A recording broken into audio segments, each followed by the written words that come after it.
বিসমিল্লাহির রহমানির রহিম। আসসালামু আলাইকুম ওয়ারহমাতুল্লাহ। মহান আল্লাহ তালার নামে শুরু করিলাম। চারিদিকে কেবল অন্ধকার, এমন এক অন্ধকার যা পৃথিবীর কোনো মানুষের কল্পনার সীমানায়ও আসে না। এটি সাধারণ রাতের অন্ধকার নয়, অমাবস্যার আকাশের অন্ধকার নয়, এমনকি মাটির নিচে কবরের অন্ধকারও এর কাছে তুচ্ছ। এটি এক জীবন্ত অন্ধকার, চটচটে, ভ্যাপসা এবং শ্বাসরুদ্ধকর। সময়ের হিসাব এখানে অচল। দিন কি রাত, সকাল কি সন্ধ্যা, বোঝার কোনো উপায় নেই। কেবল শোনা যাচ্ছে এক অদ্ভুত ধীর লয়ের শব্দ, লুব ডুব, লুব ডুব। এটি কোনো সাধারণ হৃৎস্পন্দন নয়, এটি যেন এক বিশাল পর্বতের হৃৎস্পন্দন যা জীবন্ত। আর সেই সাথে শোনা যাচ্ছে বাইরের জগৎ থেকে ভেসে আসা এক অস্পষ্ট গর্জন, পানির প্রবল চাপ আর ঢেউয়ের আছড়ে পড়ার শব্দ। হজরত ইউনুস আলাইহিস সালাম চোখ মেলে তাকানোর চেষ্টা করলেন, কিন্তু চোখের পাতা খোলা বা বন্ধ করার মধ্যে কোনো পার্থক্য নেই। নিরেট কালো আস্তরণ তাকে ঘিরে রেখেছে, তার হাত পা গুটিয়ে আছে এক অসম্ভব সংকীর্ণ জায়গায়। তিনি নড়তে চাইলেন, কিন্তু পারলেন না। পিচ্ছিল নরম মাংসপেশির দেয়াল তাকে চারপাশ থেকে চেপে ধরে আছে। নিঃশ্বাস নিতে গেলেই মনে হচ্ছে বাতাসের বদলে এক ভ্যাপসা গন্ধ ফুসফুসে প্রবেশ করছে। মস্তিষ্ক কাজ করছে না। তিনি কি বেঁচে আছেন, নাকি এটি মৃত্যু পরবর্তী কোনো জগৎ? কিছুক্ষণ আগেও তিনি ছিলেন এক উত্তাল সমুদ্রের বুকে, জীবন মৃত্যুর সন্ধিক্ষণে। আর এখন এখন তিনি কোথায়? স্মৃতিগুলো খণ্ড খণ্ড হয়ে মস্তিষ্কে আঘাত করতে লাগল। সমুদ্রের সেই প্রলয়ঙ্করী গর্জন এখনও কানে বাজছে। ঢেউগুলো যেন এক একটা পাহাড়ের সমান উঁচু হয়ে ধেয়ে আসছিল তাদের ছোট্ট নৌযানটির দিকে। আকাশের বুক চিরে নেমে আসা বিদ্যুৎ, বাতাসের শাঁ শাঁ শব্দ আর নাবিকদের বাঁচার আর্তনাদ। কিন্তু এই মুহূর্তে, এই অদ্ভুত জঠরে শুয়ে হজরত ইউনুস আলাইহিস সালামের মনে সেই ঝড়ের ভয়ের চেয়েও হাজার গুণ বেশি ভারী এক অনুশোচনা চেপে বসল। আমি কি আমার রবের অনুমতি ছাড়াই পালিয়ে এসেছি? এই প্রশ্নটি তার হৃৎপিণ্ডে তীরের মতো বিঁধল। ঘটনার সূত্রপাত হয়েছিল কিছু সময় আগে। ভূমধ্য সাগরের বুক তখন শান্ত ছিল না। আকাশ কালো মেঘে ছেয়ে গিয়েছিল মুহূর্তের মধ্যেই।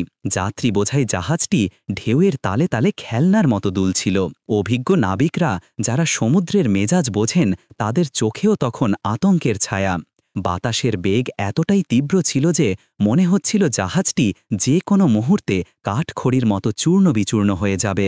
জাহাজের কাপ্তান চিৎকার করে বললেন, আমাদের পাপের বোঝা খুব ভারী। এই জাহাজে নিশ্চয়ই এমন কেউ আছেন যার কারণে সৃষ্টিকর্তা আমাদের ওপর এই দুর্যোগ নামিয়েছেন। আমাদের ভার কমাতে হবে। প্রথমে মালপত্র ফেলে দেওয়া হলো। দামি সম্পদ, ব্যবসায়ীদের পণ্য সব নোনা জলে বিসর্জন দেওয়া হলো। কিন্তু সমুদ্র শান্ত হল না, বড়ই ঢেউয়ের আক্রোশ আরও বাড়ল। মনে হচ্ছিল সমুদ্র কোনো সুনির্দিষ্ট শিকারের খোঁজে উন্মত্ত হয়ে উঠেছে।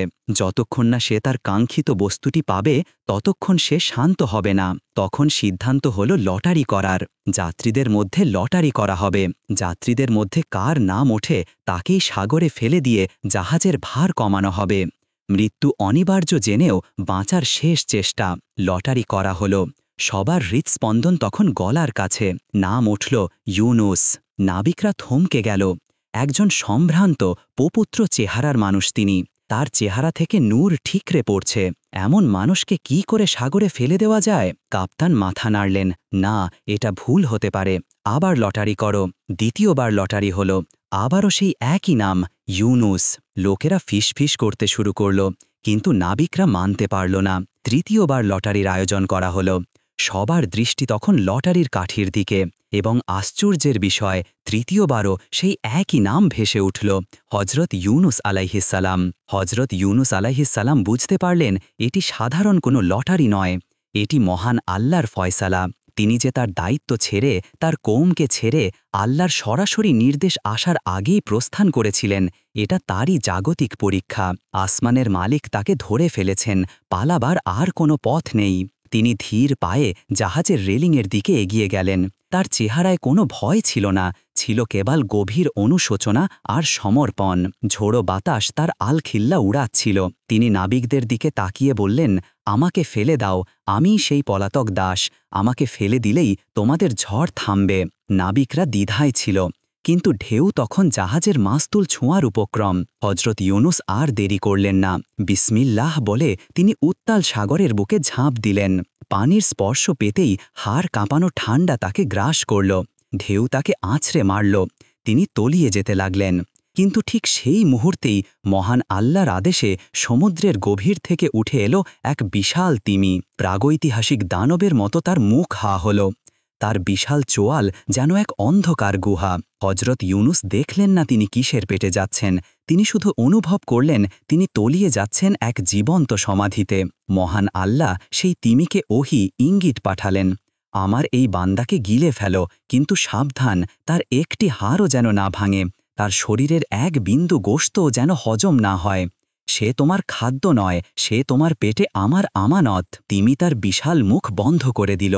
সমুদ্রের তর্জন গর্জন থামল না, কিন্তু হজরত ইউনুস বিচ্ছিন্ন হয়ে গেলেন পৃথিবী থেকে। এখন এই অন্ধকারের স্তরে শুয়ে হজরত ইউনুস অনুভব করছেন এক অসহনীয় একাকিত্ব। এটি তিনটি অন্ধকারের সমষ্টি: রাতের অন্ধকার, সমুদ্রের গভীর তলদেশের অন্ধকার, আর তিমির পেটের অন্ধকার। অক্সিজেনের অভাব, ভ্যাপসা গরম আর পিচ্ছিল পরিবেশ তাকে পাগল করে দেওয়ার উপক্রম করছে। কিন্তু শারীরিক কষ্টের চেয়েও তার মনের কষ্ট অনেক বেশি। তিনি ভাবছেন তার ফেলে আসা সেই জনপদ নিনেবার কথা। তিনি ভাবছেন সেই অবাধ্য জাতিটির কথা, যাদের তিনি বছরের পর বছর দাওয়াত দিয়েছেন, কিন্তু তারা শোনেনি। রাগে, ক্ষোভে, অভিমানে তিনি তাদের ছেড়ে চলে এসেছেন। তিনি ভেবেছিলেন আল্লাহ তাকে অন্য কোথাও পাঠাবেন, কিন্তু তিনি তো আল্লাহর অনুমতির অপেক্ষা করেননি। একজন নবীর শান অনেক উঁচুতে, তাই তাদের পরীক্ষাও অনেক কঠিন। সাধারণ মানুষের ভুল আর নবীর ভুলের মানদণ্ড এক নয়। আল্লাহ তার প্রিয় বন্ধুকে এভাবে অন্ধকারে বন্দী করে এক মহৎ শিক্ষা দিতে চেয়েছেন। তিমি মাছটি সমুদ্রের তলদেশ দিয়ে ক্ষিপ্র গতিতে সাঁতার কাটছে। হজরত ইউনুস শুনতে পেলেন বাইরের এক অদ্ভুত গুঞ্জন। মনে হচ্ছে সমুদ্রের প্রতিটি নুড়ি পাথর, প্রতিটি মাছ, প্রতিটি উদ্ভিদ তাসবিহ পাঠ করছে। আল্লাহর জিকিরে মগ্ন পুরো সৃষ্টি জগৎ। অথচ তিনি আল্লাহর একজন নবী হয়েও আজ এই অন্ধকারে নীরব। তার বিবেকের দংশন তীব্র থেকে তীব্রতর হল। এই রুদ্ধ শ্বাস পরিস্থিতিতে, যেখানে হাত পা নাড়ানোর জায়গা নেই, যেখানে বাঁচার কোনো আশা নেই, সেখানে হজরত ইউনুসের আত্মা কেঁদে উঠল। তিনি বুঝতে পারলেন এখান থেকে বের হওয়ার কোনো জাগতিক চাবি নেই। কোনো মানুষ, কোনো শক্তি, কোনো কৌশল তাকে এই জীবন্ত কারাগার থেকে মুক্ত করতে পারবে না। চাবি কেবল একটি, খাঁটি তওবা এবং রবের রহমত। হঠাৎ সেই দমবন্ধ করা অন্ধকারের বুক চিরে তিমির পেটের ভেতর থেকে এক অলৌকিক সুর ধ্বনিত হতে লাগল। হজরত ইউনুস সেজদায় লুটিয়ে পড়ার চেষ্টা করলেন, যদিও জায়গা ছিল না। তিনি তার কপাল সেই পিচ্ছিল মাংসপিণ্ডের ওপর ঠেকিয়ে কান্না জড়িত কণ্ঠে হৃদয়ের সবটুকু আকুতি ঢেলে দিয়ে বলে উঠলেন সেই কালজয়ী বাক্য, যা আজও আসমানের দরজা কাঁপিয়ে দেয়। লা ইলাহা ইল্লা আনতা সুবহানাকা ইন্নী কুনতু মিনাজ জালিমিন। তুমি ছাড়া কোনো মাবুদ নেই, তুমি পবিত্র মহান, নিশ্চয়ই আমি জালিমদের অন্তর্ভুক্ত হয়ে গেছি। সেই ডাক তিমির পেট ভেদ করে, সমুদ্রের 1000 ফুট গভীর পানি ভেদ করে, আকাশমণ্ডল ভেদ করে সোজা আরশে আজিমে গিয়ে পৌঁছাল। ফেরেশতারা চমকে উঠলেন। তারা বললেন, হে আমাদের রব, একটা পরিচিত কণ্ঠস্বর, কিন্তু খুব অপরিচিত ও অদ্ভুত জায়গা থেকে আসছে। গল্পের কেবল শুরু হল। এক নবী, এক তিমি আর এক মহাসমুদ্রের পেটে লেখা হচ্ছে ইমানে এক নতুন ইতিহাস। কিন্তু এর আগে কি ঘটেছিল? কেন তিনি নিনেবা ছেড়েছিলেন? কেন সেই জাতি তাকে প্রত্যাখ্যান করেছিল? আর এই অন্ধকার থেকে তিনি কি আদৌ আলোর মুখ দেখবেন? প্রিয় বন্ধুরা, আমাদের এই ভিডিওগুলো মুসলিম, হিন্দু, খ্রিস্টান, বৌদ্ধ সব ধর্মের লোক দেখে থাকেন। আপনি কোন ধর্মের অনুসারী কমেন্ট করে জানিয়ে দিন। আপনি যদি মুসলিম হয়ে থাকেন, ভিডিওতে একটা লাইক দিয়ে শেয়ার করে দিন। এখনও যারা আমাদের চ্যানেল সাবস্ক্রাইব করেন নাই, চ্যানেলটি সাবস্ক্রাইব করে দিন। তিমির পেটের সেই অন্ধকারময় কারাগার থেকে পাঠককে এক বিশাল, আলোকিত কিন্তু আধ্যাত্মিকভাবে অন্ধকারাচ্ছন্ন নগরীতে টেনে আনা হল। এই নগরীর নাম নিনেভা। মেসোপটেমিয়ার উত্তরাঞ্চলে অবস্থিত এই শহরটি ছিল তৎকালীন বিশ্বের অন্যতম শ্রেষ্ঠ, সম্পদশালী এবং সামরিক দিক থেকে শক্তিশালী রাজধানী। দজলা নদীর তীরে অবস্থিত নিনেভা নগরী ছিল প্রাচুর্যের প্রতিমূর্তি। এর বিশাল বিশাল তোরণ, সুউচ্চ প্রাচীর আর প্রশস্ত রাজপথগুলো দূর দূরান্তের বণিকদের মুগ্ধ করত। এখানকার মাটি ছিল অত্যন্ত উর্বর, শস্যক্ষেত্রগুলো সবসময় সোনায় মোড়ানো থাকত। শহরের মানুষেরা বিলাসবহুল জীবনযাপন করত, আর তাদের কোষাগার ছিল স্বর্ণ, রৌপ্য ও দামি পাথরে পরিপূর্ণ। নিনেভার প্রতিটি ইটে যেন অহংকার আর আত্মতুষ্টির ছাপ লেগেছিল। তারা মনে করত তাদের এই প্রাচুর্য ও ক্ষমতা তাদের নিজেদেরই শ্রম ও বুদ্ধির ফল, কোনো ঐশী শক্তির দান নয়। তারা ভুলে গিয়েছিল যে এই নদীর স্রোত, এই উর্বর মাটি আর এই জীবনের স্পন্দন সবই এক মহাকৌশলী সৃষ্টিকর্তার ইশারাতেই নিয়ন্ত্রিত হয়। অথচ এই বাহ্যিক জৌলুসের আড়ালে নিনেভার আধ্যাত্মিক আত্মা ছিল জীর্ণ, কলুষিত এবং পাপে নিমজ্জিত। নিনেভার অধিবাসীরা এক আল্লাহাতে বিশ্বাসী ছিল না। তাদের শহরটি ছিল শত শত মূর্তির বাসস্থান। প্রতিটি পরিবার, প্রতিটি গোত্র, এমনকি প্রতিটি পেশার মানুষের জন্য ছিল ভিন্ন ভিন্ন দেবতা। তারা পাথর, কাঠ ও ধাতু নির্মিত দেবদেবীকে উপাসনা করত, যাদের তারা মনে করত তাদের প্রাচুর্যের উৎস। মন্দিরের বারান্দাগুলোয় দিনরাত চলত আচার অনুষ্ঠান, যেখানে তাদের পুরোহিতরা উচ্চস্বরে মন্ত্রপাঠ করত এবং পশুর রক্ত ঝরাত। এই সব কর্মকাণ্ডে ছিল না কোনো আন্তরিকতা, ছিল না সৃষ্টিকর্তার প্রতি কোনো বিনয়, ছিল কেবল তাদের নিজস্ব আকাঙ্ক্ষা পূরণের এক যান্ত্রিক চেষ্টা। তাদের সমাজে ন্যায়বিচার বলতে কিছু ছিল না। দুর্বল শোষিত হতো, গরিবেরা লাঞ্ছিত হতো, আর ক্ষমতা ছিল কেবল ধনীদের হাতে। পাপ তাদের জীবনযাত্রার অংশ হয়ে গিয়েছিল, আর অন্যায়কে তারা মনে করত নিজেদের অধিকার। ঠিক এমন এক সময়ে যখন নিনেভার আকাশ পাপের ভারে কালো হয়ে উঠেছে, মহান আল্লাহ তার অন্যতম প্রিয় বান্দা হজরত ইউনুস আলাইহিসসালামকে তাদের কাছে নবী হিসাবে প্রেরণ করলেন। আল্লাহর কাছ থেকে নবুয়তের দায়িত্বপ্রাপ্ত হয়ে হজরত ইউনুস আলাইহিসসালামের হৃদয়ে এক মিশ্র অনুভূতি তৈরি হল। একদিকে যেমন আল্লাহর এত বড় আমানত বহন করার গৌরব, অন্যদিকে তেমন এই বিষাণ ও অহংকারী কৌমকে একাকী সামলানোর গুরুভার। তিনি জানতেন এই বিলাসী মানুষগুলোকে তাদের বহু দেবতার মোহ থেকে বের করে তাওহীদ বা একত্ববাদের কঠিন সত্যের দিকে ফেরানো সহজ হবে না। কিন্তু নবীর দায়িত্ব তো প্রশ্ন করা নয়, বরং নিঃশর্তভাবে রবের আদেশ পালন করা। তিনি নিনেভার রাজপথে হেঁটে চললেন। তার হাতে ছিল কোনো তলোয়ার নয়, কোনো সেনাবাহিনী নয়, ছিল কেবল ঈমানের আলো এবং হৃদয়ের গভীরতম বিশ্বাস। তিনি ছিলেন নম্রভাষী, ধৈর্যশীল এবং আল্লাহর প্রতি গভীরভাবে সমর্পিত। তার প্রথম দাওয়াত ছিল অত্যন্ত সরল এবং মর্মস্পর্শী। তিনি তাদের জমায়েতে, বাজারে এবং মন্দিরের কাছে দাঁড়িয়ে উচ্চস্বরে বলতে শুরু করলেন, হে আমার কওমের মানুষেরা, তোমরা তোমাদের রবের দিকে ফিরে এসো, যিনি তোমাদের এই প্রাচুর্য দিয়েছেন, এই আকাশ বাতাস দিয়েছেন, এই দজলা নদী দিয়েছেন।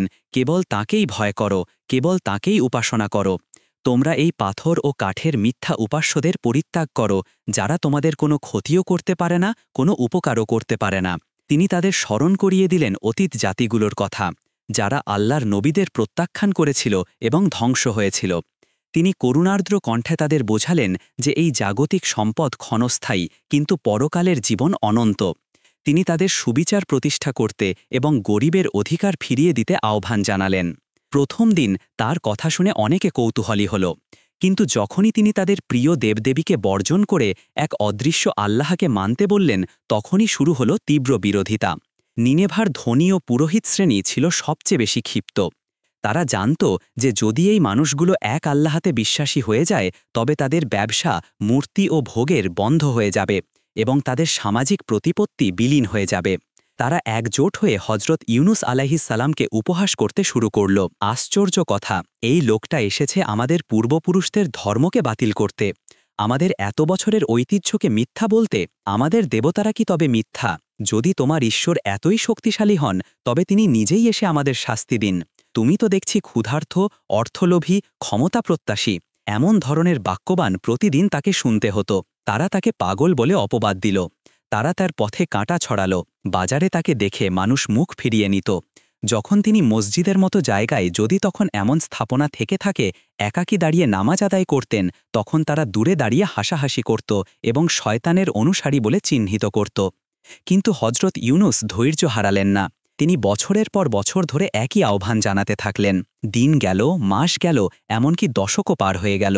তার দাওয়াতের পদ্ধতি পাল্টাল না তার আন্তরিকতা। তিনি ছিলেন মহানবী হজরত মোহাম্মদ সাল্লাল্লাহু আলাইহি ওয়াসাল্লামের পূর্বের ভাই, যিনি জানতেন যে নবীর কাজ কেবল বার্তা পৌঁছানো, ফল দেওয়ার মালিক একমাত্র আল্লাহ। কিন্তু এই সুদীর্ঘ সময়ে হাতে গোনা মাত্র কয়েকজন মানুষ ঈমান আনল। এদের সংখ্যা এতই কম ছিল যে তা বিশাল নিনেভা নগরীর সমুদ্রে এক ফোঁটা পানির মতোই ছিল। ৯০ ভাগেরও বেশি মানুষ তাকে শুধু প্রত্যাখ্যানই করল না, বরং তার বিরুদ্ধে ষড়যন্ত্র শুরু করল। তারা প্রতিজ্ঞা করল যে তারা আর এই পাগলের কথা শুনবে না। তারা তাদের কানে তুলো গুজে নিত, যাতে ইউনুস আলাইহিসসালামের পবিত্র আহ্বান তাদের হৃদয়ে প্রবেশ করতে না পারে। নবুয়তের দায়িত্ব পালন করতে গিয়ে হজরত ইউনুস আলাইহিসসালামের হৃদয়ে ভারাক্রান্ত হয়ে উঠল। তিনি অনুভব করলেন এক চরম নিঃসঙ্গতা। এই বিশাল নগরী তাকে সম্পূর্ণভাবে প্রত্যাখ্যান করেছে। তার চোখের সামনে দিনের পর দিন মানুষ পাপে ডুবে যাচ্ছে, অথচ তিনি তাদের বাঁচাতে পারছেন না। মানুষেরই চরম ঔদ্ধত্য তাকে বিষণ্ণ করে তুলল। দিনের পর দিন একই কথা বারবার বলে তিনি ক্লান্ত হয়ে পড়লেন। তার মানবীয় মন আর সহ্য করতে পারছিল না এই দীর্ঘ প্রত্যাখ্যানের যন্ত্রণা। দীর্ঘ ১, ২, ৩ দশকেরও বেশি সময় কেটে গেল। অবশেষে আল্লাহ তাআলার পক্ষ থেকে চূড়ান্ত সতর্কবাণী এলো। আল্লাহ তাকে নিনেভাকে আসন্ন শাস্তির ভয়াবহতা সম্পর্কে জানাতে বললেন। এই ছিল নিনেভার মানুষের জন্য শেষ সুযোগ। হজরত ইউনুস তখন তার দাওয়াতের সুর পাল্টালেন। তার কোমল আহ্বান এখন বজ্রকণ্ঠের সতর্কতায় পরিণত হল। তিনি শহরে ঘুরে ঘুরে ঘোষণা করলেন যে আর মাত্র ৪০ দিনের মধ্যে এই নগরীর ওপর আল্লাহর গজব নেমে আসবে, যদি না তারা তওবা করে। এই চরম সতর্কবার্তা নিনেভায় এক তোলপাড় সৃষ্টি করল। কিছু লোক ভীত হল, কিন্তু বেশিরভাগই এটাকে দেখল নবীর চূড়ান্ত হুমকি বা দুর্বলতার বহিঃপ্রকাশ হিসাবে। তারা বলল, আমরা ৪০ দিন অপেক্ষা করব, দেখি তোমার আল্লাহ কি করতে পারে। হজরত ইউনুস তখন এক কঠিন দ্বন্দ্বে ভুগতে শুরু করলেন। তিনি দেখলেন এই মানুষগুলো শাস্তিপ্রাপ্য। এত বছরের দাওয়াত, এত অনুরোধ সবই ব্যর্থ হয়েছে। তিনি মানবীয় আবেগের বশবর্তী হয়ে মনে করলেন যে তার দায়িত্ব শেষ হয়েছে, তাদের ধ্বংস অনিবার্য জেনে তিনি এক অস্থিরতা অনুভব করলেন। আর এই অস্থিরতা থেকেই তিনি এমন একটি সিদ্ধান্ত নিয়ে ফেললেন যা তার জীবনের সবচেয়ে বড় পরীক্ষায় পরিণত হতে যাচ্ছিল। তিনি ভাবলেন, কেন তিনি এখানে বসে থাকবেন? শাস্তি যখন আসবেই, তখন তিনি কেন ধ্বংসের সাক্ষী হবেন? তিনি স্থির করলেন তিনি এই পাপী নগরী ছেড়ে চলে যাবেন। কিন্তু তিনি ভুলে গেলেন যে নবীকে আল্লাহর নির্দেশের জন্য অপেক্ষা করতে হয়। তাওহীদের বার্তা পৌঁছে দেওয়ার পর আল্লাহর হুকুম ছাড়া কর্মস্থল ত্যাগ করা যায় না। এই সামান্য ধৈর্যচ্যুতি, এই মানবীয় দুর্বলতা যা তিনি প্রকাশ করলেন নিনেভা ত্যাগ করে, সেটাই তাকে টেনে নিয়ে গিয়েছিল সেই জাহাজে, সেই ঝড়ের মুখে, আর অবশেষে তিমির সেই অন্ধকারময় পেটে, যা আমরা প্রথম অধ্যায়ে দেখেছি। নিনেভার পাপ আর হজরত ইউনুসের মানবিক আবেগ দুটোই এখন এক অনিবার্য নিয়তির দিকে ধাবিত। নিনেভা নগরীর আকাশে তখন গোধূলির লাল আভা, কিন্তু হজরত ইউনুস আলাইহিসসালামের চোখের সামনে সেই আভা মনে হচ্ছিল রক্তের মতো লাল, আসন্ন ধ্বংসের ইঙ্গিত। তিনি শহরের এক উঁচু টিলায় দাঁড়িয়ে শেষবারের মতো তার কওমের দিকে তাকালেন। নিচে কোলাহলপূর্ণ শহর, মানুষ কেনাকাটায় ব্যস্ত, কেউ হাসছে, কেউ মদ্যপানে মত্ত, কেউ বা একে অপরের সাথে অনর্থক বিবাদে লিপ্ত।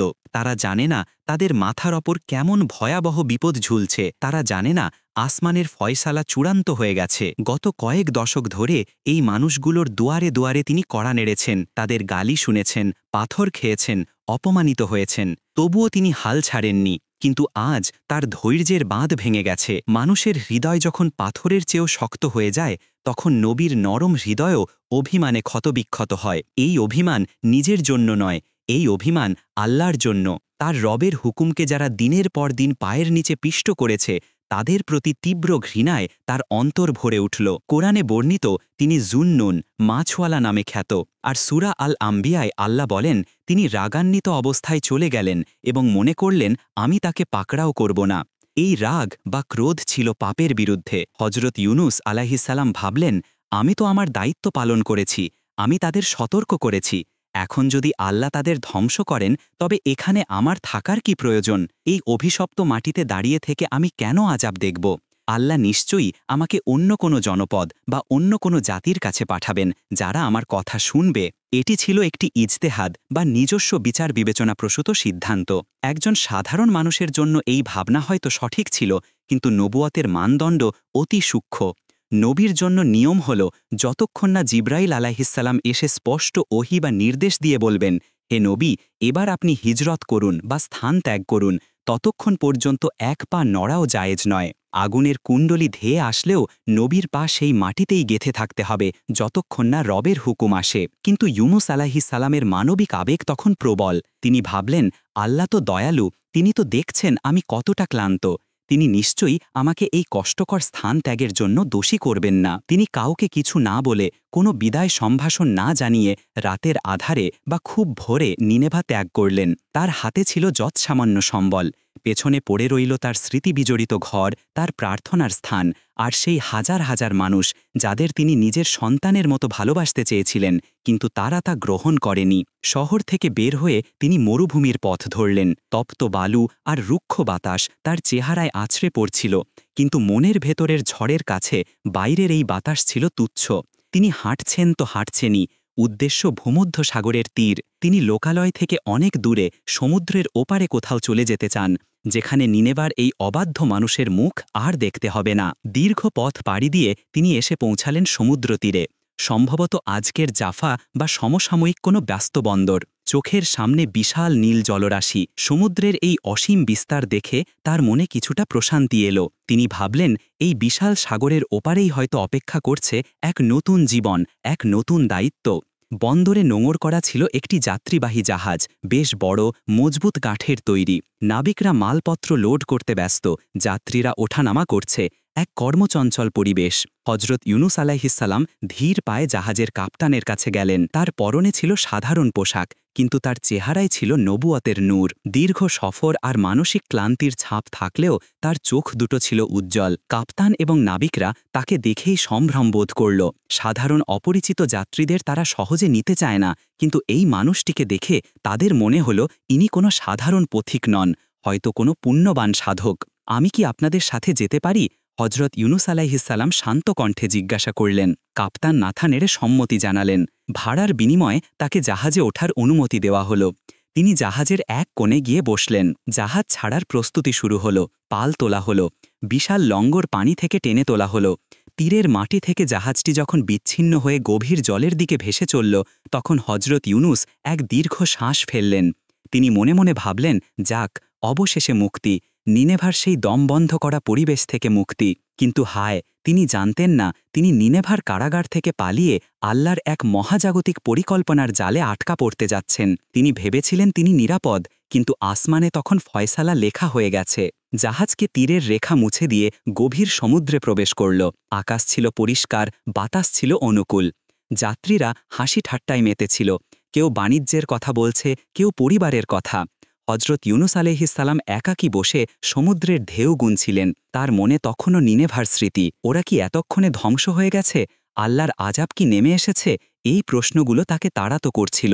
হঠাৎ প্রকৃতির রূপ বদলাতে শুরু করল। শান্ত আকাশ মুহূর্তের মধ্যে কালো মেঘে ঢেকে গেল। বাতাসের দিক পরিবর্তন হল। দিগন্ত জুড়ে শোনা গেল মেঘের গুরু গম্ভীর গর্জন। সমুদ্র, যা এতক্ষণ মায়ের মতো শান্ত ছিল, হঠাৎ এক রাক্ষসে রূপ ধারণ করল। ঢেউগুলো ফুঁসতে শুরু করল। জাহাজের কাপ্তান চিৎকার করে নাবিকদের সতর্ক করলেন, পাল নামাও, ঝড় আসছে। কিন্তু এই ঝড় কোনো সাধারণ ঝড় ছিল না। অভিজ্ঞ নাবিকরা, যারা সারা জীবন এই সমুদ্রে কাটিয়েছে, তারা ভয়ে কুঁকড়ে গেল, কারণ বাতাসের গর্জন মনে হচ্ছিল সরাসরি এই জাহাজটিকেই লক্ষ্য করে ধেয়ে আসছে। ঢেউগুলো জাহাজের চারপাশ থেকে আছড়ে পড়ছে, যেন অদৃশ্য কোনো হাত জাহাজটিকে পানির নিচে টেনে নিতে চাইছে। জাহাজটি একটি ছোট খড়কুটোর মতো দুলতে লাগল। যাত্রীদের মধ্যে হাহাকার শুরু হল। মালপত্র এদিক সেদিক ছিটকে পড়ল।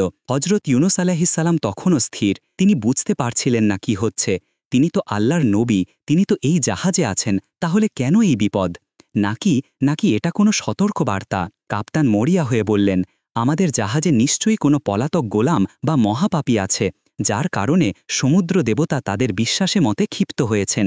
এই ঝড় সাধারণ নয়, এটি একটি অভিশাপ। হজরত ইউনুসের বুকের ভেতরটা ছাঁত করে উঠল। পলাতক গোলাম শব্দটি তার কানে বাজতে লাগল। তিনি কি তবে তার মনিবের, আল্লাহর কাছ থেকে পালানো গোলাম? তিনি কি অনুমতি ছাড়াই কর্মস্থল ত্যাগ করেননি? বিবেকের দংশন শুরু হল ঠিক সেই মুহূর্তেই, যখন বাইরের ঝড় চরমে। জাহাজের কাঠ মড়মড় করে উঠতে লাগল। যে কোনো মুহূর্তে এটি ভেঙে টুকরো টুকরো হয়ে যাবে। মৃত্যু যখন চোখের সামনে, তখন মানুষের আসল রূপ বেরিয়ে আসে। কিন্তু হজরত ইউনুস ছিলেন প্রশান্ত, কিন্তু অনুতপ্ত। তিনি বুঝতে পারছিলেন এই ঝড় আসলে সমুদ্রের নয়, এই ঝড় তার রবের অসন্তুষ্টির বহিঃপ্রকাশ। তিনি উঠে দাঁড়ালেন, জাহাজের দুলুনির সাথে টলতে টলতে রেলিংয়ের দিকে গেলেন। নিচে উত্তাল কালো জলরাশি যেন হাঁ করে আছে কাউকে গিলে ফেলার জন্য। একদিকে নিনেভার অবাধ্য জাতি, অন্যদিকে উত্তাল সমুদ্রের মাঝে এই অসহায় জাহাজ। হজরত ইউনুস এখন এক চরম সন্ধিক্ষণে দাঁড়িয়ে। তিনি জানেন না একটু পরেই লটারির সেই নাটকীয় ঘটনা ঘটতে যাচ্ছে, যা তাকে ইতিহাসের এক বিরাট অভিজ্ঞতার মুখোমুখি করবে। সমুদ্রের মাঝখানে তখন এক মহাপ্রলয় চলছে। জাহাজটি যেন মৃত্যুর দোলনায় দুলছে। বিশাল সব ঢেউ আছড়ে পড়ছে ডেকের ওপর। নোনা পানি আর নাবিকদের চোখের পানি একাকার হয়ে যাচ্ছে। কাপ্তান বুঝতে পারলেন মালপত্র ফেলে দিয়েও জাহাজ হালকা করা যাচ্ছে না। অদৃশ্য এক ভার জাহাজটিকে ডুবিয়ে দিতে চাইছে। কাপ্তান চিৎকার করে বললেন, আমাদের মধ্যে নিশ্চয়ই এমন কোনো পাপী লুকিয়ে আছে যার কারণে সমুদ্র শান্ত হচ্ছে না। আমরা লটারি করব, যার নাম উঠবে তাকেই এই বিক্ষুব্ধ সাগরে বিসর্জন দিতে হবে। একজনের প্রাণীর বিনিময়ে যদি বাকিদের প্রাণ বাঁচে তবে তাই হোক। যাত্রীরা ভয়ে জড়সড় হয়ে এক কোণে দাঁড়িয়েছিল। লটারির আয়োজন করা হলো। তৎকালীন প্রথা অনুযায়ী সবার নাম লেখা হলো কাঠ বা তীরের ফলায়। ঝড়ের গর্জনের মাঝে সবার হৃৎস্পন্দন যেন থেমে যাবার উপক্রম। প্রথমবার লটারি তোলা হলো। কাপ্তান কাঁপা কাঁপা হাতে নাম কি পড়লেন। তিনি চমকে উঠলেন, নাম ইউনুস। সবাই হতবাক হয়ে গেল। এই মানুষটি, যিনি জাহাজে ওঠার পর থেকে শান্ত হয়ে বসে আছেন, যার চেহারায় সততা আর আভিজাত্যের ছাপ, তিনি কি করে অপরাধী হতে পারেন? নাবিকরা মাথা নাড়ল। না, এটা ভুল হতে পারে। এমন সজ্জন ব্যক্তিকে আমরা সাগরে ফেলতে পারি না। আবার লটারি করো। দ্বিতীয়বার নাম মেশানো হলো, আবার তোলা হলো, এবং আশ্চর্যের বিষয়ে আবারও সেই একই নাম ভেসে উঠল, ইউনুস।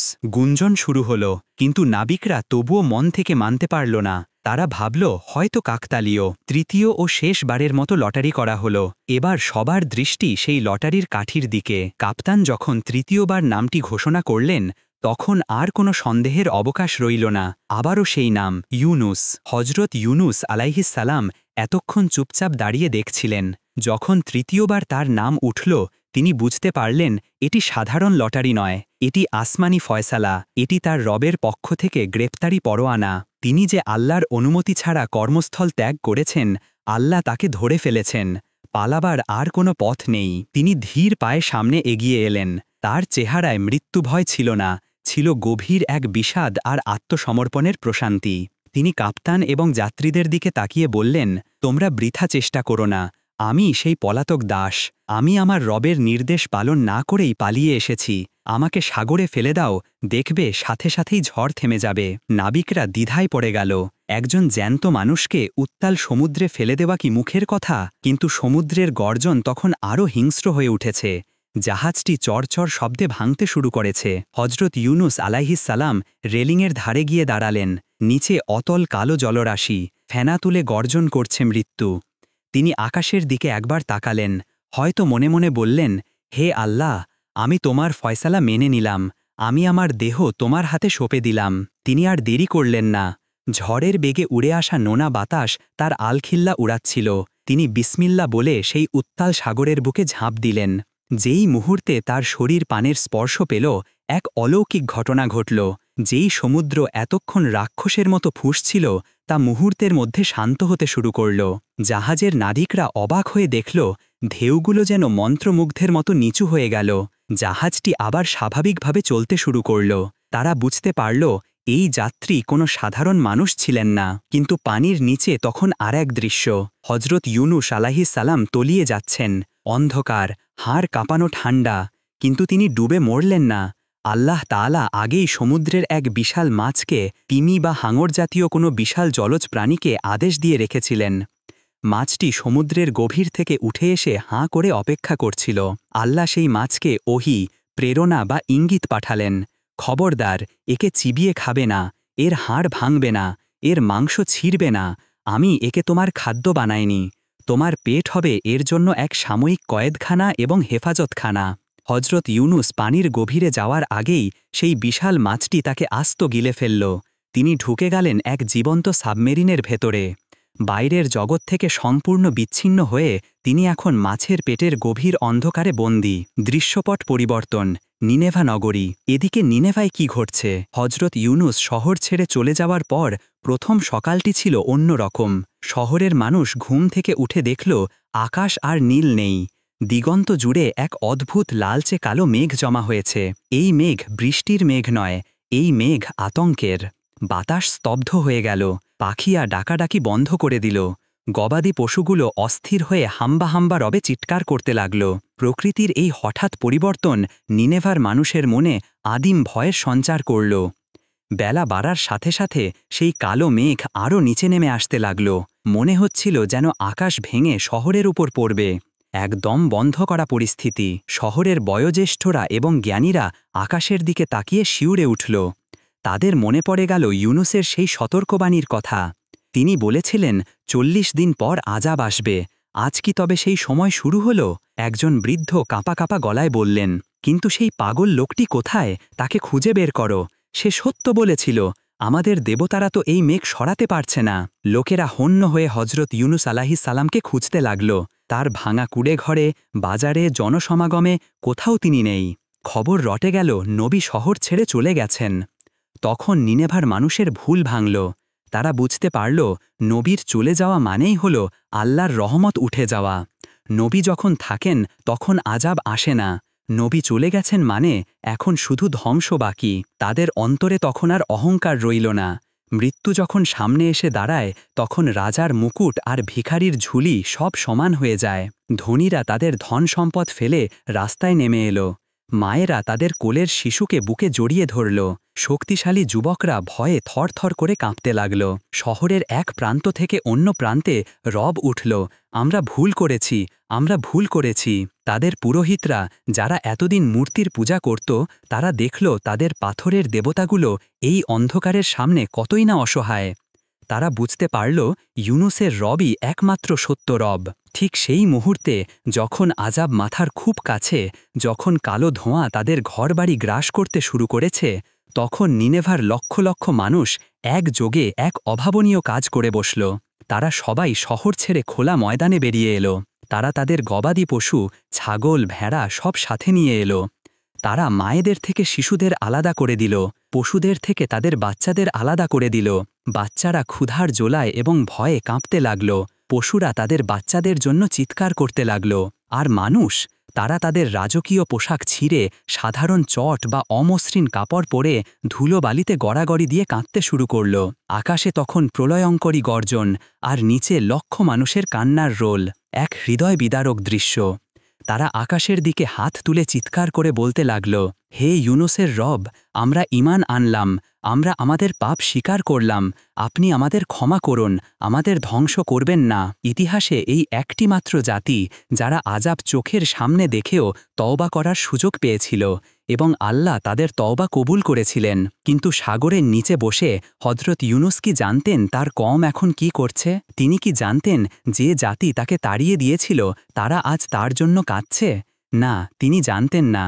তিনি তখন লড়ছেন নিজের একাকিত্বের সাথে, অন্ধকারের সাথে। নিনেভা নগরীর মাথার উপর তখন আযাবের কালো মেঘ যেন মাটি ছোপ ছোপ করছে। মেঘের গর্জন আর বিজলির ঝলকানি এতটাই তীব্র ছিল যে মনে হচ্ছিল আকাশ ফেটে চৌচির হয়ে যাবে। বাতাসের সাঁই সাঁই শব্দে মানুষের আর্তনাদ ডুবে যাচ্ছিল। মৃত্যুর ফেরেশতা যেন শহরের দরজায় কড়া নাড়ছে। ঠিক সেই চরম মুহূর্তে যখন আশা প্রায় শূন্যের কোঠায়, নিনেভার লাখো মানুষের সম্মিলিত কান্নার আওয়াজ আসমানের দরজাগুলোতে এক প্রবল কম্পন সৃষ্টি করল। এটি কোনো সাধারণ কান্না ছিল না, এটি ছিল খাঁটি তওবার কান্না। অহংকারী নিনেভাবাসী তাদের রাজপোশাক ছুঁড়ে ফেলেছিল, তাদের মূর্তি পূজার বেদিগুলো ভেঙে গুড়িয়ে দিয়েছিল। ধুলোমাখা শরীরে, অশ্রুসিক্ত চোখে তারা কেবল একজনকেই ডাকছিল, যাকে তারা এতদিন অস্বীকার করেছে। তারা ডাকছিল হজরত ইউনুস আলাইহিস সালামের রবকে। পশুর ডেরা থেকে বাছুরগুলো মায়ের জন্য চিৎকার করছিল, আর মায়েদের কোল থেকে বিচ্ছিন্ন শিশুরা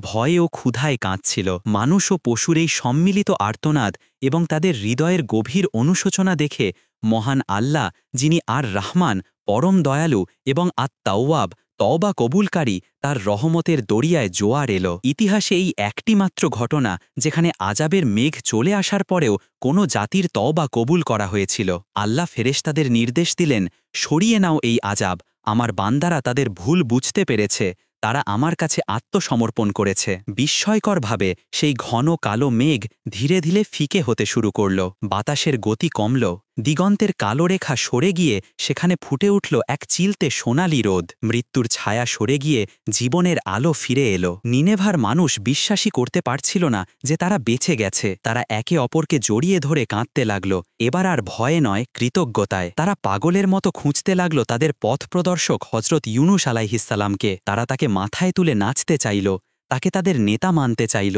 কিন্তু হায়, তাদের নবী তখন তাদের ধরাছোঁয়ার অনেক বাইরে। দৃশ্যপট পরিবর্তন, সমুদ্রের অতল গহ্বর। ওদিকে সমুদ্রের গভীরে তখন চলছে এক ভিন্ন আখ্যান। নিনেভায় যখন আলোর বন্যা, হজরত ইউনুস আলাইহিসসালাম তখন ডুবছেন গভীরতম অন্ধকারে। তিমি মাছটি তাকে গিলে ফেলার পর পানির গভীর থেকে গভীরে তলিয়ে যেতে লাগল। হজরত ইউনুস প্রথমে জ্ঞান হারিয়ে ফেলেছিলেন। যখন তার চেতনা ফিরল, তিনি অনুভব করলেন এক অসহনীয় চাপ। চারপাশ নিরেট অন্ধকার।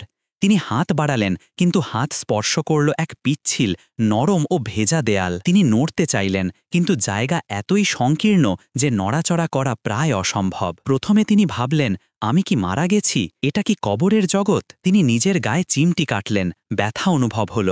তিনি তার হাত পা নাড়ালেন।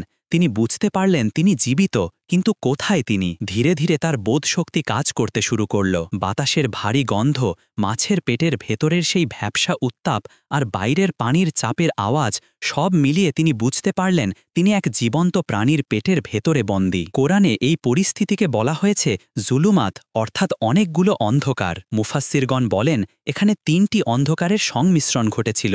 ১. রাতের অন্ধকার। ২. সমুদ্রের গভীর তলদেশের অন্ধকার। ৩.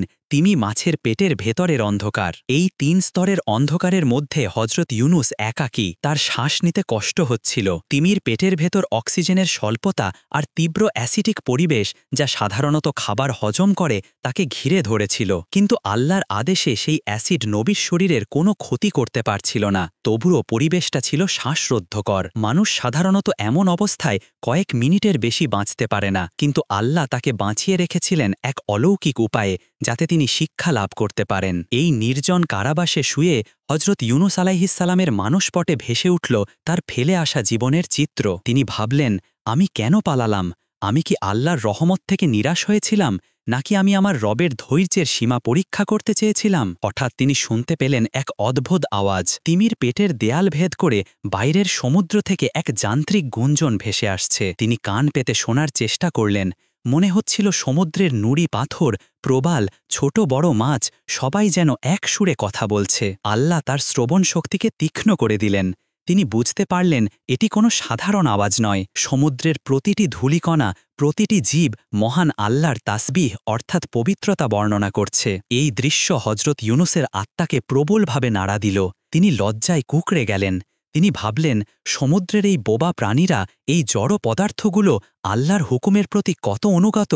তারা সর্বক্ষণ তার জিকির করছে, আর আমি আল্লাহর একজন নবী হয়ে সামান্য কষ্টে অধৈর্য হয়ে দায়িত্ব ছেড়ে চলে এলাম। তার অনুশোচনা এবার বাঁধ ভাঙল। তার চোখ দিয়ে অশ্রু গড়িয়ে পড়তে লাগল।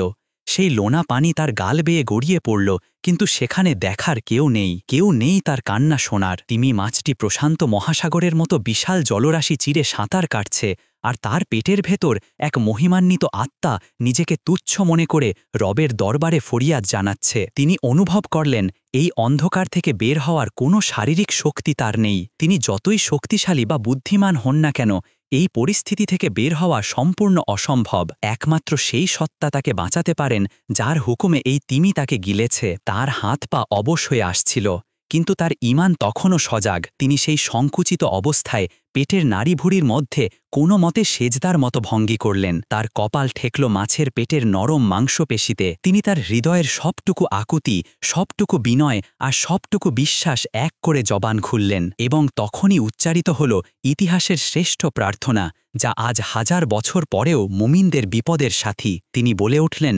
লা ইলাহা ইল্লা আন্তা সুবহানাকা ইন্নী কুনতু মিনাজ জালিমিন। হে আল্লাহ, তুমি ছাড়া কোনো সত্য মাবুদ নেই।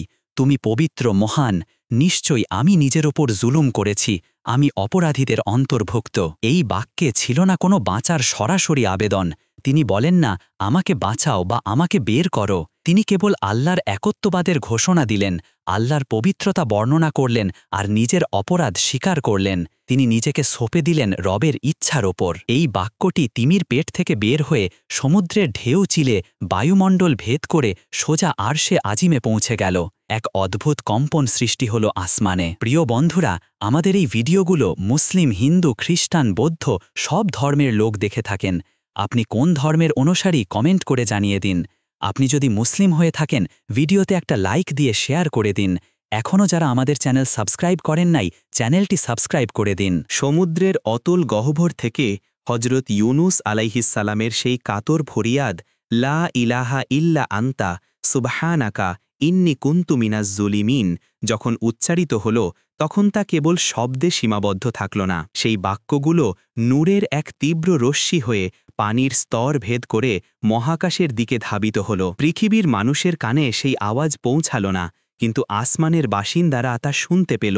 সপ্তম আসমানের ওপর যেখানে ফেরেশতাদের জগৎ, সেখানে এক অদ্ভুত গুঞ্জন শুরু হল। ফেরেশতারা যারা দিনরাত আল্লাহর এবাদতে মগ্ন, তারা হঠাৎ থমকে গেলেন। এক পরিচিত কিন্তু অত্যন্ত দুর্বল ও করুণ কণ্ঠস্বর তাদের কানে ভেসে এলো। এমন কণ্ঠস্বর যা তারা আগেও শুনেছেন, কিন্তু আজকের সুর ভিন্ন। আজকের সুরে মিশে আছে চরম অসহায়ত্ব, বিনয় এবং নিখাদ অনুশোচনা। ফেরেশতারা একে অপরের দিকে তাকালেন। জিব্রাইল আলাইহিসসালাম এবং অন্যান্য প্রধান ফেরেশতারা মহান রবের দরবারে আরজি পেশ করলেন।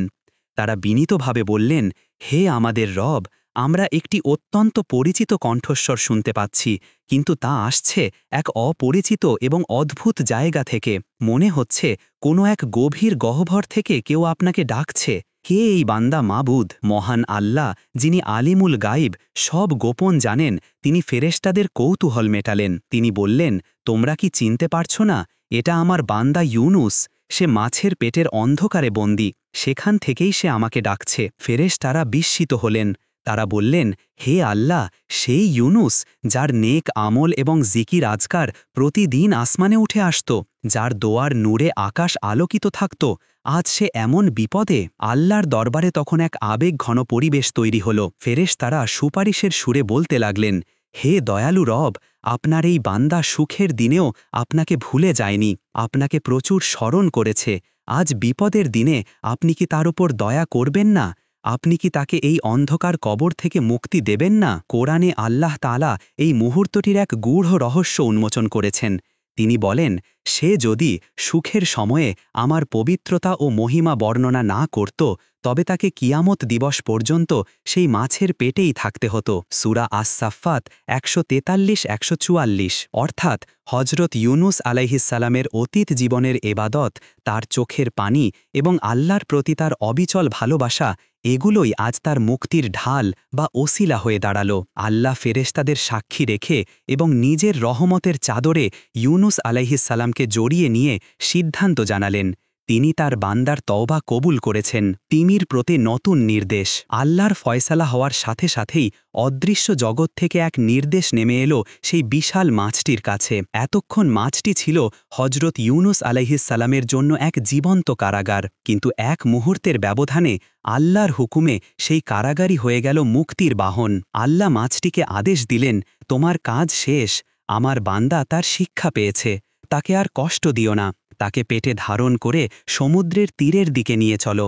সাবধান, তাকে এমন জায়গায় উগলে দেবে যেখানে মাটি নরম এবং জনমানবহীন, যাতে সে আঘাত না পায়। মাছটি আল্লাহর আদেশ পাওয়া মাত্রই তার গতিপথ পরিবর্তন করল। এতক্ষণ সে সমুদ্রের গভীর খাদে বিচরণ করছিল, যেখানে সূর্যের আলো পৌঁছায় না। এখন সে ওপরের দিকে উঠতে শুরু করল। তার বিশাল লেজ পানির নিচে আলোড়ন তুলল। সে দ্রুত গতিতে তীরের সন্ধানে ছুটল। পেটের ভেতরের অবস্থা। এদিকে মাছের পেটের ভেতরে হজরত ইউনুস আলাইহিসসালাম তখন শারীরিক ও মানসিকভাবে বিধ্বস্ত। টানা কয়েক দিন, মতান্তরে ৩, ৭ বা ৪০ দিন কোনো খাবার নেই, পানি নেই। মাছের পেটের তীব্র অ্যাসিডিক এনজাইম বা পাচক রস তার শরীরের ওপর প্রভাব ফেলতে শুরু করেছিল। যদিও আল্লাহর হুকুমে তার মাংস গলে যায়নি, কিন্তু তার ত্বক অত্যন্ত নাজুক হয়ে গিয়েছিল। তিনি হয়ে পড়েছিলেন সদ্য জন্ম নেওয়া শিশুর মতো দুর্বল। তার গায়ে কোনো পশম ছিল না, চামড়া ছিল পাতলা আবরণের মতো, কিন্তু শারীরিক কষ্টের চেয়ে তার মনের অবস্থা ছিল অনেক বেশি প্রশান্ত। দোয়া কবুল হওয়ার কোনো বাহ্যিক লক্ষণ তিনি দেখতে পাচ্ছিলেন না, কিন্তু মমিনের হৃদয়ে আল্লাহ এক প্রকার সাকিনা বা প্রশান্তি ঢেলে দেন। তিনি অনুভব করতে পারলেন তার রব তার ওপর আর রাগান্বিত নন। এই অনুভূতি তার কাছে বাঁচার চেয়েও বড় হয়ে উঠল। তিনি অনুভব করলেন মাছটি আর আগের মতো স্থির নেই বা গভীরে যাচ্ছে না। পানির চাপের পরিবর্তন তিনি বুঝতে পারলেন। চারপাশের চাপ কমতে শুরু করেছে। তিনি বুঝতে পারলেন তিনি ওপরের দিকে উঠছেন। অন্ধকারের সেই দম বন্ধ করা পরিবেশ থেকে তিনি কি সত্যি আলোর মুখ দেখবেন? মাছটি সাঁতার কেটে ভূমধ্য সাগরের এক নির্জন তীরের দিকে এগিয়ে চলল। ঢেউগুলো এখন আর ভয়ের কারণ নয়, বরং তারা যেন তাদের প্রিয় মেহমানকে বরণ করার জন্য অপেক্ষা করছে। মাছটি তীরের খুব কাছাকাছি চলে এলো, যেখানে পানি কম। হজরত ইউনুস প্রস্তুত হলেন। এক মহাজাগতিক যাত্রার সমাপ্তি ঘটতে চলেছে। অন্ধকার থেকে আলোর পথে, মৃত্যু থেকে জীবনের পথে এই প্রত্যাবর্তন কেবল একজন মানুষের ফিরে আসা নয়, এটি কিয়ামত পর্যন্ত অনাগত সব পাপী মানুষের জন্য এক আশার বার্তা, যে বার্তা বলে ভুল যত বড়ই হোক, অন্ধকার যত গভীরই হোক, রবের দরজার কড়া নাড়লে তা খুলে যাবেই। ভূমধ্য সাগরের এক নির্জন উপকূল, জনমানবহীন প্রান্তর। বিকেলের সূর্য তখনও বেশ প্রখর। সমুদ্রের ঢেউগুলো তীরে আছলে পড়ছে একঘেয়ে ছন্দে। হঠাৎ পানির তোড়জোড় বেড়ে গেল।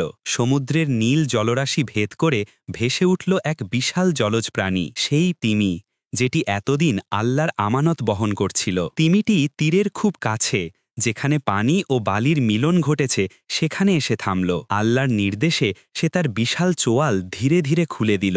দীর্ঘ সময়ের অন্ধকারের পর এক ঝলক তীব্র সূর্যের আলো মাছের পেটের ভেতর প্রবেশ করল। হজরত ইউনুস আলাইহিসসালাম আলোর তীব্রতায় চোখ বন্ধ করে ফেললেন। তার শরীর তখন এতটাই দুর্বল যে নিজের শক্তিতে নড়াচড়া করার ক্ষমতা তার ছিল না। তিমিটি খুব আলতোভাবে, অত্যন্ত সতর্কতার সাথে তার পেটের মেহমানকে তীরের নরম বালুর ওপর উগলে দিল, কোনো আঘাত ছাড়াই, কোনো হিংস্রতা ছাড়াই, যেন এক মা তার সন্তানকে দোলনায় শুইয়ে দিচ্ছে। হজরত ইউনুস আলাইহিসসালাম গড়িয়ে পড়লেন ভেজা বালুর ওপর। তিমিটি তার দায়িত্ব শেষ করে আবার গভীর সমুদ্রে ডুব দিল। পেছনে পড়ে রইলেন আল্লাহর এক প্রিয় নবী, যিনি মৃত্যুপুরী থেকে ফিরে এসেছেন।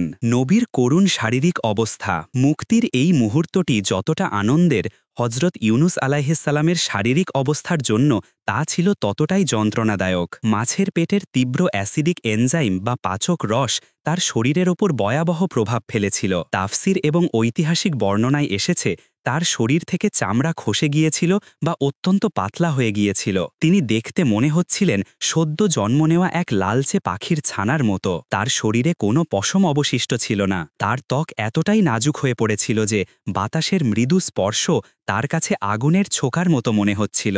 সূর্যের তাপ তার জন্য অসহনীয় হয়ে উঠল। সমুদ্র তীরের নোনা বাতাস তার ক্ষতবিক্ষত শরীরে জ্বালা ধরাচ্ছিল। মাছের পেটের দুর্গন্ধ এবং নিজের শরীরের অবস্থা মিলিয়ে তিনি এক চরম মুমূর্ষ অবস্থায় পড়ে রইলেন। নড়াচড়া তো দূরের কথা, চোখের পাতা মেলতেও তার কষ্ট হচ্ছিল। মাছি ও পোকামাকড় তার নাজুক শরীরের দিকে আকৃষ্ট হতে শুরু করল। এক ভয়াবহ অসহায়ত্ব তাকে ঘিরে ধরল। কিন্তু আল্লাহ কি তার বন্ধুকে এই অবস্থায় ছেড়ে দেবেন? যিনি তাকে মাছের পেটে বাঁচিয়ে রেখেছেন, তিনি কি তীরে এনে তাকে ধ্বংস হতে দেবেন? না, তা অসম্ভব। আল্লাহর কুদরত, ইয়াকতিন বৃক্ষ। ঠিক সেই মুহূর্তে আল্লাহর হুকুমে এক অবিশ্বাস্য ঘটনা ঘটল। হজরত ইউনুস আলাইহিসসালাম যেখানে শুয়েছিলেন, ঠিক তার পাশেই মাটি ফুঁড়ে দ্রুতগতিতে একটি লতাগুল্ম জাতীয় গাছ বেড়ে উঠতে শুরু করল। কোরআন মাজিদে আল্লাহ এই গাছটির নাম উল্লেখ করেছেন শাজারাতাম মিন ইয়াকতিন, সূরা আস-সাফফাত ১৪৬। মুফাসসিরদের মতে এটি ছিল লাউ বা কদু জাতীয় এক ধরনের গাছ। কেন লাউ গাছ? আধুনিক বিজ্ঞান এবং প্রাচীন ভেষজবিদরা বলেন লাউ গাছের পাতায় এমন কিছু বৈশিষ্ট্য আছে যা হজরত ইউনুস আলাইহিসসালামের তৎকালীন অবস্থার জন্য ছিল একমাত্র মহৌষধ। ১. এর পাতাগুলো অনেক বড় ও প্রশস্ত, যা দ্রুত ছায়া দিতে পারে। ২. এর পাতায় এক ধরনের শীতলতা আছে যা স্পর্শ করলে জ্বালা কমে। ৩ এবং সবচেয়ে গুরুত্বপূর্ণ, মাছি বা পোকামাকড় এই গাছের গন্ধ সহ্য করতে পারে না, তাই তারা এর কাছে ঘেঁষে না। আল্লাহর কুদরতে গাছটি চোখের পলকে বেড়ে উঠল এবং হজরত ইউনুস আলাইহিসসালামের পুরো শরীরকে ঢেকে ফেলল, যেন আল্লাহ তার নিজের রহমতের চাদর দিয়ে তার বান্দাকে জড়িয়ে ধরলেন। তার শীতল স্পর্শে নবীর শরীরের জ্বালাপোড়া কমতে লাগল। সূর্যের প্রখর তাপ আর তার গায়ে লাগছে না, মাছিগুলোও দূরে চলে গেল। গাছের নিচে শুয়ে হজরত ইউনুস আলাইহিসসালাম এক গভীর প্রশান্তি অনুভব করলেন। তার ঠোঁটে ফুটে উঠল অস্ফুট কৃতজ্ঞতা, আলহামদুলিল্লাহ। তিনি বুঝতে পারলেন তার রব তাকে এক মুহূর্তের জন্যও ভোলেননি। এই গাছটি কেবল উদ্ভিদ নয়, এটি আল্লাহর ভালোবাসার এক জীবন্ত নিদর্শন। অলৌকিক আহার এবং আরোগ্য, ছায়া তো পাওয়া গেল, কিন্তু ক্ষুধা, দীর্ঘদিন তিনি অভুক্ত। তার শরীরে রক্ত শূন্যতা দেখা দিয়েছে, উঠে দাঁড়ানোর শক্তি নেই। এই নির্জন মরুদ্যানে কে তাকে খাবার দেবে? আল্লাহর ব্যবস্থাপনা দেখুন। বর্ণনায় এসেছে আল্লাহ তাআলা একটি বন্য ছাগি বা হরিণীকে তার কাছে পাঠিয়ে দিলেন। প্রাণীটি আল্লাহর আদেশে প্রতিদিন সকাল সন্ধ্যায় নবীর কাছে আসত এবং স্থির হয়ে দাঁড়াত। হজরত ইউনুস শুয়ে থাকা অবস্থাতেই প্রাণীটির ওলান থেকে দুধ পান করতেন। সেই দুধ ছিল তার জন্য খাবার এবং ঔষধ। দিন গড়াতে লাগল। লাউ পাতার শীতল ছায়া, পুষ্টিকর দুধ এবং সমুদ্রের বিশুদ্ধ বাতাস সব মিলিয়ে হজরত ইউনুস ধীরে ধীরে সুস্থ হতে শুরু করলেন। তার শরীরে নতুন চামড়া গজাতে শুরু করল, মাংসপেশিতে শক্তি ফিরে এলো, চুলের গোড়া শক্ত হল। সেই পাখির ছানা সদৃশ অবস্থা থেকে তিনি আবার একজন পূর্ণাঙ্গ সবল মানুষে পরিণত হতে লাগলেন। এই দিনগুলোতে তিনি কেবল শুয়ে শুয়ে আল্লাহর এবাদত করতেন আর আকাশ পাতাল ভাবতেন। তিনি ভাবতেন নিনেবার কথা। আমার জাতি কি ধ্বংস হয়ে গেছে, নাকি তারা এখনও পাপে মগ্ন? তার মনে তখনও সেই পুরনো ব্যথা। তিনি জানতেন না যে তার অনুপস্থিতিতে নিনেবায় ঈমানের বসন্ত নেমেছে। সুস্থ হওয়ার পর একদিন তিনি উঠে দাঁড়ালেন, শরীরের জড়তা কেটে গেছে। তিনি সমুদ্রের দিকে তাকালেন। সেই সমুদ্র যা তাকে গ্রাস করেছিল আজ তা শান্ত। তিনি আকাশের দিকে হাত তুললেন, তার চোখে পানি। এই জীবন তার নিজের অর্জিত নয়, এই জীবন সম্পূর্ণ আল্লাহর দান।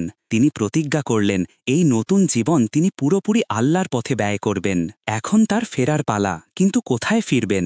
তার মনে হল আল্লাহর হুকুম ছাড়া যেহেতু তিনি নিনেবা ত্যাগ করেছিলেন, তাই এখন আল্লাহর হুকুম নিয়েই তাকে আবার সেখানে ফিরে যেতে হবে। হয়তো আল্লাহ তাকে নতুন কোনো নির্দেশ দেবেন। হঠাৎ তার কানে ভেসে এলো বাতাসের শোঁড় শব্দে এক অদৃশ্য আহ্বান, হে ইউনুস, ফিরে যাও তোমার কওমের কাছে, গিয়ে দেখো আমার রহমত কিভাবে আমার গজবকে জয় করেছে। হজরত ইউনুস অবাক হলেন। কওমের কাছে ফিরে যাবেন? তারা কি বেঁচে আছে, নাকি ধ্বংসস্তূপের মাঝে যেতে হবে? দ্বিধাদ্বন্দ্ব আর আশা নিয়ে তিনি আবার সেই পথের দিকে পা বাড়ালেন যে পথ তিনি কিছুদিন আগে অভিমানে ছেড়ে এসেছিলেন। সমুদ্র তীর থেকে নিনেভা নগরীর পথ অনেক দীর্ঘ। তপ্ত রোদ আর ধুলোবালি মারিয়ে হজরত ইউনুস আলাইহিসসালাম যখন চেনা পথের দিকে পা বাড়ালেন, তখন তার হৃদয়ে এক অদ্ভুত তোলপাড়। তার শেষ স্মৃতিতে এই জনপদ ছিল পাপে নিমজ্জিত, অহংকারী এবং অবাধ্য। তিনি যখন শহর ছেড়েছিলেন তখন তিনি নিশ্চিত ছিলেন যে আসমানি গজব তাদের ধ্বংস করে দেবে। পথ চলতে চলতে তিনি ভাবছিলেন, গিয়ে কি দেখব? ধ্বংসস্তূপ, নাকি পোড়া মাটির ওপর পড়ে থাকা কঙ্কাল, নাকি আল্লাহর গজব তাদের নিশ্চিহ্ন করে দিয়েছে, যেমন আদ ও সামুদ জাতিকে দিয়েছিল? দীর্ঘ পথ পাড়ি দিয়ে যখন তিনি নিনেভার উপকণ্ঠে পৌঁছালেন, তখন সূর্য পশ্চিমাকাশে ঢলে পড়েছে। দূর থেকে শহরের প্রাচীর দেখা যাচ্ছে, কিন্তু আশ্চর্য, প্রাচীর তো অক্ষত। সুউচ্চ মিনারগুলো এখনও দাঁড়িয়ে আছে। তিনি থমকে দাঁড়ালেন, তার কপালে চিন্তার ভাঁজ পড়ল। তবে কি আল্লাহর ওয়াদা মিথ্যা হয়েছে? নাউজুবিল্লাহ, না, তা তো অসম্ভব।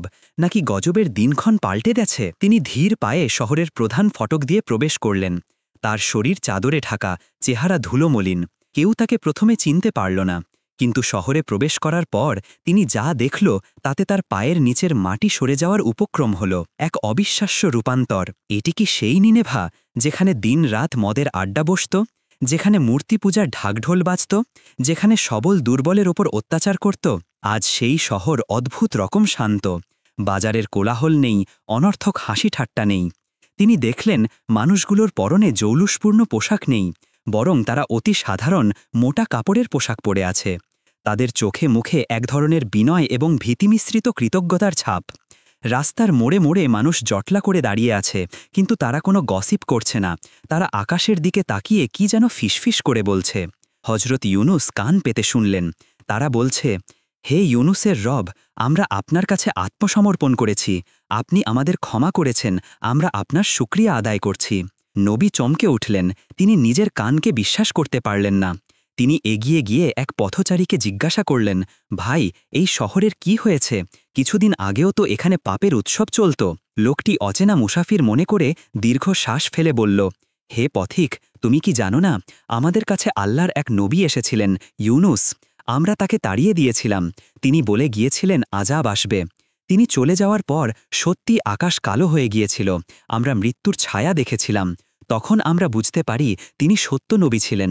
আমরা তওবা করেছি, আল্লাহ আমাদের কান্না শুনেছেন এবং আযাব সরিয়ে নিয়েছেন। কিন্তু হায়, আমাদের সেই নবী আর ফিরে আসেননি, আমরা জানি না তিনি কোথায়। যদি তিনি ফিরে আসতেন, আমরা তাকে আমাদের হৃদয়ের সিংহাসনে বসাতাম। লোকটির কথা শুনে হজরত ইউনুসের আলাইহিস সালামের দু চোখ বেয়ে অশ্রু গড়িয়ে পড়ল। তিনি বুঝতে পারলেন আল্লাহ কেন তাকে তিমির পেটে আটকে রেখেছিলেন। তিনি যদি তখন পালিয়ে না যেতেন, হয়তো এই জাতি এত দ্রুত তওবা করত না। আবার তিনি যদি ধৈর্য ধরতেন, তবে তিনিও এই রহমতের সাক্ষী হতে পারতেন। আল্লাহর পরিকল্পনা বোঝা মানুষের সাধ্যের বাইরে। আল্লাহ একই সাথে দুটি কাজ করেছেন। একদিকে নিনেভাবাসীর অহংকার ভেঙে দিয়েছেন মৃত্যুর ভয় দেখিয়ে, অন্যদিকে নবীর অভিমান ভেঙে দিয়েছেন অন্ধকারের ভয় দেখিয়ে। মহামিলন। হজরত ইউনুস আর নিজেকে ধরে রাখতে পারলেন না। তিনি মুখের চাদর সরালেন, শান্ত ও গম্ভীর কণ্ঠে বললেন, আমি সেই ইউনুস, আমি ফিরে এসেছি। মুহূর্তের মধ্যে বিদ্যুৎ বেগে খবরটি ছড়িয়ে পড়ল, নবী ফিরে এসেছেন, নবী ফিরে এসেছেন। বাতাসে এই ধ্বনি প্রতিধ্বনিত হতে লাগল। দোকানপাট বন্ধ করে, ঘরবাড়ি ছেড়ে হাজার হাজার মানুষ রাস্তায় নেমে এলো। কিছুক্ষণ আগেও যে মানুষগুলো তাকে পাগল বলতো, পাথর মারত, আজ তারাই তাকে দেখার জন্য হুমড়ি খেয়ে পড়ল। কিন্তু এবার তাদের হাতে পাথর নেই, আছে ফুল আর চোখে পানি। তারা নবীর সামনে এসে হুমড়ি খেয়ে পড়ল। কেউ তার হাত চুমু খেল, কেউ তার পায়ের ধুলো নিল। তারা সমস্বরে বলতে লাগল, হে আল্লাহর নবী, আমাদের ক্ষমা করুন, আমরা আপনাকে চিনতে পারিনি, আমরা ভুল করেছি। দেখুন, আমরা আমাদের সব মূর্তি ভেঙে ফেলেছি, আমরা এখন এক আল্লাহর বান্দা। হজরত ইউনুসের আলাইহিস সালাম দেখলেন, সত্যি শহরের মাঝখানের বড় বড় মূর্তির বেদিগুলো খালি। সেখানে এখন সেজদার চিহ্ন। 1,00,000-এরও বেশি মানুষ, কোরআনের ভাষায় লাখ বা তার চেয়েও বেশি, তার সামনে দাঁড়িয়ে ঈমানের সাক্ষ্য দিচ্ছে। এই দৃশ্য দেখে নবীর সব কষ্ট, সব ক্লান্তি, মাছের পেটের সেই বিভীষিকা সব নিমিষেই মুছে গেল। এক অনাবিল আনন্দে তার হৃদয় ভরে উঠল। তিনি হাত তুলে তাদের জন্য দোয়া করলেন। তিনি তাদের বুকে জড়িয়ে নিলেন। পিতা যেমন হারানো সন্তান ফিরে পেলে খুশি হয়, নবী তার উম্মতকে হেদায়েতের পথে ফিরে পেয়ে তার চেয়েও বেশি খুশি হলেন। নতুন জীবন ও শিক্ষা। এরপর হজরত ইউনুস আলাইহিস সালাম দীর্ঘদিন নিনেভায় অবস্থান করলেন। তিনি তাদের আল্লাহর বিধান শেখালেন, নামাজ ও হালাল হারামের নিয়ম শিক্ষা দিলেন। নিনেভা হয়ে উঠল তৎকালীন বিশ্বের সবচেয়ে ধার্মিক ও ন্যায়পরায়ণ নগরী।